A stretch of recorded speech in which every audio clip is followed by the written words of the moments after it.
Proviamo a fare un quadro della situazione e dei rapporti fra ospedale di Dolo e ospedale di Mirano, dal punto di vista degli ammalati.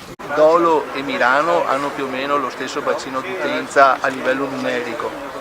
Dolo però geograficamente è punto di riferimento naturale per tutta la riviera del Brenta, per cui noi pensiamo, senza voler fare e creare rivalità tra Dolo e Mirano, perché tra l'altro poi non è più ASL 13 ma è tutto un ASL serenissima, per cui i pesi degli ospedali vanno anche letti in maniera diversa, vorremmo che Dolo fosse riconosciuto in quanto tale, cioè ospedale della riviera del Brenta, punto di riferimento per le acuzie e per le emergenze per questi utenti che sono 130 e anche di più, perché poi d'estate crescono e quindi...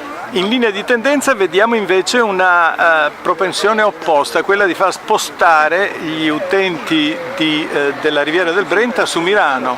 Beh, di fatto sì, perché abbiamo segnali in questo senso, per esempio anche per quanto riguarda le nascite e soprattutto le apicalità, anche se alcune sarebbero destinate a Dolo, vediamo che di fatto sono stati incardinati in Mirano, per cui avere i primari piuttosto che non averli fa la differenza.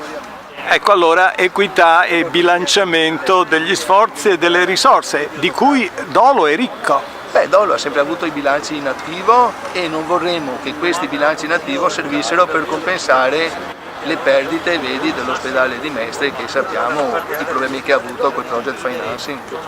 La signora porta al collo un cartello. I tempi di attesa stanno aumentando anziché diminuire?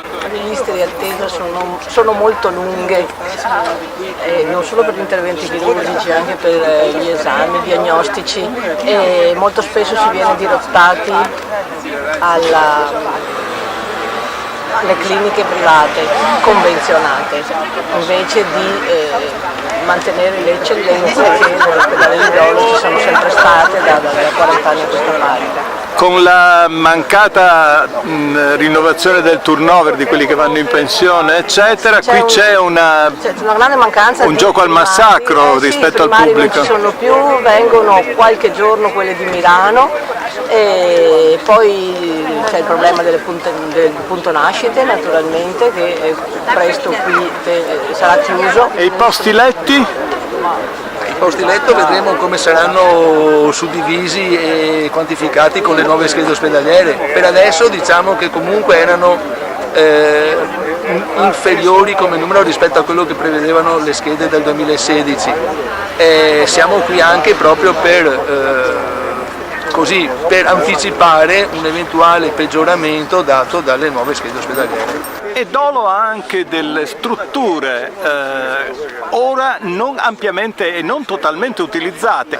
Dolo ha un ingente patrimonio edilizio, spazi non utilizzati, spazi che andrebbero sicuramente messi a posto ma che certamente esistono, spazi storici come Villa Massari, che fu il cuore, diciamo, dell'ospedale di Dolo, che sono oggetto pericolosamente di possibile compravendita, cosa che noi assolutamente non vogliamo, e sembra che anche il Comune di Dolo sia in questa linea con una mozione che fu votata a suo tempo, per cui se servizi territoriali come hospice, come servizi intermedi, ospedali di comunità dovessero essere riferiti a quest'area, non vediamo perché non potessero essere ospitati proprio dentro l'ospedale di Dolo. Certo che un pronto soccorso organizzato in questa maniera, cosa dice lei? Una cosa vergognosa. Facciamo 46.000 prestazioni all'anno, è una cosa vergognosa avere un pronto soccorso in queste situazioni. Io lo classifico un pronto soccorso di terzo mondo, forse in mezzo al deserto avranno un pronto soccorso migliore, da quanto ci fanno vedere qualche volta per la televisione. Da quanto tempo è che è in funzione questo tendone? 10 anni. Gravissimi i peggioramenti dei presidi sanitari pubblici in tutta l'area dell'US numero 3 Serenissima, come nel resto del Veneto, mentre le strutture private si moltiplicano dovunque.